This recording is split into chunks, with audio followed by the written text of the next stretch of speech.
5 লক্ষ জনসংখ্যার দেশ মালদ্বীপ। এখানে শতভাগ মানুষই ইসলাম ধর্মের অনুসারী। এমনকি দেশটিতে নাগরিকত্ব পেতে চাইলে মুসলিম হওয়া আবশ্যক। কিন্তু এই মালদ্বীপে এক সময়ে একজন মুসলিমও খুঁজে পাওয়া যেত না। দ্বাদশ শতকে এক অলৌকিক ঘটনায় সবাই ইসলাম গ্রহণ করতে বাধ্য হয়। বিস্তারিত থাকছে আজকের ভিডিওতে, দেখুন আপনারা। পর্যটকদের জন্য পৃথিবীর অন্যতম এক গন্তব্য স্থান মালদ্বীপ। দেশটিতে বিস্তীর্ণ নীলাপথ এবং জলরাশি, সারি সারি নারিকেল গাছ পর্যটকদের অশান্ত মনে ও কমল ছোঁয়া দিয়ে যায়।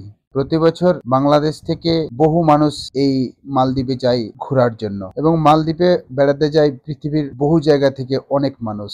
কেউ স্থায়ীভাবে বসবাসের চিন্তাও করে থাকেন। দেশটির আইন অনুযায়ী সেখানকার স্থায়ী বাসিন্দা হতে হলে মুসলিম হওয়া অবশ্যই দরকার। মুসলিম হতে হবে তাকে। এখানকার শতভাগ মানুষই মুসলিম। 298 বর্গ কিলোমিটার আয়তনের দেশটি ক্ষুদ্র ক্ষুদ্র এবং সারি সারি নারিকেল গাছ দিয়ে ঘেরা দেশটি। এইসব দ্বীপের মধ্যে দেশটিতে শত শত বছর আগে বৌদ্ধ ধর্মের অনুসারীরা সেই দেশে বাস করতেন। এক অলৌকিক ঘটনায় এখানে সবাই ইসলাম ধর্ম গ্রহণ করেন। বিখ্যাত পর্যটক ইবনে মাতিতা মালদ্বীপের অলৌকিক ঘটনার বর্ণনা দিয়েছেন। 11 শতকের উনি মালদ্বীপে গিয়ে দেখেন সবাই এখানকার বর্তমান মুসলমান হয়ে গেছে। 1183 খ্রিস্টাব্দে তিনি মালদ্বীপ, ওখানকার সবাই মুসলমান হয়ে গেছে, কিন্তু কোনো ধর্মপ্রচারক ওখানে ধর্মপ্রচার করার জন্য যায়নি। 1183 খ্রিস্টাব্দে তিনি গিয়ে দেখেন, তখন তিনি প্রকৃত ঘটনা জানার জন্য সাধারণ ওখানকার আদিবাসী যারা তাদের কাছ থেকে জানার চেষ্টা করেন। অত্যন্ত আশ্চর্যের একটি ঘটনা শুনতে পাওয়া যায়। দ্বাদশ শতকের শুরুতে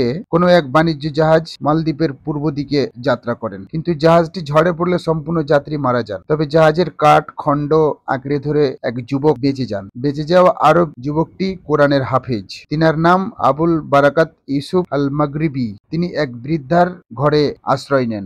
মেয়েটিও কাঁদছেন, কিন্তু হাফিজ কান্নার কারণ জানতে চাইলেন। আজ তার মেয়ে মারা যাবে। তাদের সেই মালদ্বীপে নির্দিষ্ট এক তারিখে অলৌকিক এক ঘটনা ঘটবে। এবছর তার মেয়ের নাম ঘোষণা করা হয়। ঘটনার বিস্তারিত জেনে মেয়েটিকে বাড়িতে রেখে মেয়েটির জায়গাতে বারাকাত নিজেই উৎসর্গ করতে চাইলেন। তিনি মেয়েদের বেশে সেনাদের সাথে নিজেকে উৎসর্গ করলেন এবং সেখানে সারা রাত জেগে থেকে কোরআন পড়লেন।